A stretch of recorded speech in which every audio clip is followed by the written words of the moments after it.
Chaque jour, des tonnes de déchets ménagers envahissent les villes de Côte d'Ivoire. Abidjan, la capitale économique, croule sous le poids des déchets plastiques. Selon le rapport de progrès de l'UNICEF intitulé « Des déchets plastiques aux salles de classe », plus de 288 tonnes de production journalière inondent les artères de la ville. Seulement 14,4 tonnes de ces déchets sont recyclés, soit 5%. Les 273,6 tonnes restantes finissent dans les décharges à ciel ouvert, polluant l'air, les sols et les cours d'eau. C'est une menace généralisée, un danger omniprésent dans nos villes. Face à cette catastrophe écologique, l'État a pris des mesures par le décret numéro 2013-327 du 22 mai 2013, entré en vigueur le 8 novembre 2014, qui interdit la production, l'importation et la commercialisation des sachets plastiques non biodégradables. Des campagnes de sensibilisation sont aussi menées sur le terrain pour un changement de comportement des populations. Malgré ces initiatives, le plastique continue de germer partout.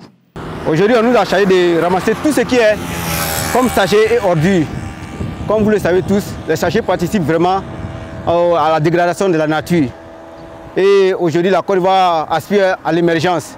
Un pays émergent signifie aussi un pays propre. Donc nos patrons nous ont introduit, ils nous ont induit à travailler durement afin que ce boulevard-là soit un exemple pour toute la Côte d'Ivoire.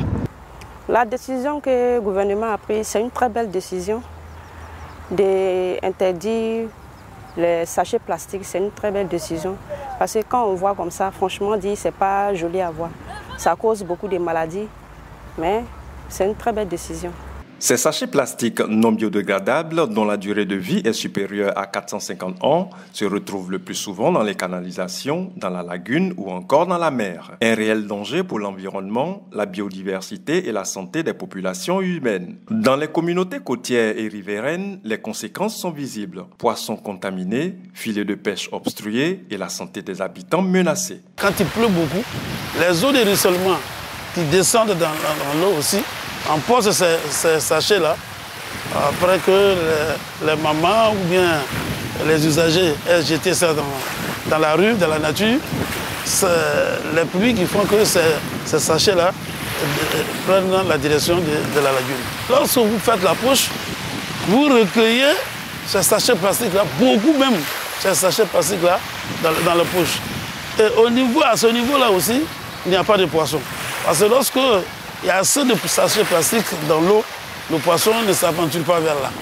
Pourtant, dans cette marée de déchets se cache un trésor, une mine. Le recyclage du plastique crée de nouveaux métiers, allant des artistes plasticiens aux stylistes, aux designers, en passant par les précollecteurs de déchets plastiques. Chacun y trouve des ressources en recyclant les sachets plastiques ainsi que les bouteilles. Ce sont de nouvelles opportunités financières qu'offre la collecte et la transformation du plastique, un gagne-pain pour de nombreuses personnes vulnérables. Jusqu'au soir, on peut se retrouver avec au moins 50 kg ou à 60 kg. Ce qui nous fait 6 000. Avec les caoutchoucs, on peut se retrouver à 40, 45, 50. Bon, par jour, on peut se retrouver avec 12 000. Si on n'a rien eu, on peut se retrouver avec 8 000. Bon, les bidons aussi plastiques, on peut avoir au moins un filet de moustiquaires par jour. C'est par kilo, le kilo à 100 francs. Les bidons, on les réunit pendant 2 semaines. Les 2 semaines, ils arrivent, on les réunit dans les filets et les camions de la zone viennent chercher. Ils pèsent avec nous. On peut se retrouver à 500 kilos, souvent 600 kilos, 700 kilos. Ce qui nous fait la somme de 60 000, 50 000. Dans certaines communes d'Abidjan, comme Port-Boué, Makori et Cocody-Riviera, l'installation de boxes de collecte a déjà permis de réduire la présence des bouteilles dans les rues. Mais où vont ces tonnes de plastique ramassées chaque jour par les collecteurs et précollecteurs à travers la ville d'Abidjan? On essaie de trier des bidons, des chassés, des canettes et autres, parce que nous sommes en collaboration avec des sociétés chinoises et autres qui viennent chercher avec nous pour aller recycler.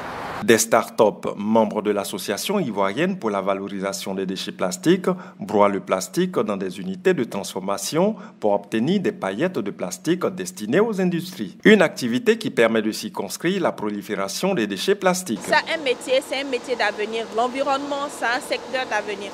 Donc il faut que tout le monde s'y mette ensemble. Il faut que tout le monde puisse adhérer au projet de recyclage. Tout le monde doit mettre la main à la pâte pour qu'on puisse avoir quelque chose, on puisse recycler tous les déchets plastiques qui se traînent dans la rue et que voilà, on ait tous un environnement sain, bénéfique pour nous et nos enfants plus tard. Nous avons des programmes de sensibilisation et ces programmes de sensibilisation commencent dans les écoles. Donc nous avons commencé la sensibilisation à la base avec nous tout petits parce que les enfants également sont des personnes qui arrivent à faire changer les choses. Longtemps considérés comme des déchets sans valeur, les bouteilles et les sachets plastiques peuvent pourtant servir à la construction de salles de classe, d'habitats durables ainsi que des objets de décoration. Du geste individuel au choix politique, le combat contre la pollution plastique est l'affaire de tous. Chaque action compte. Recycler, c'est protéger notre planète et créer des opportunités économiques.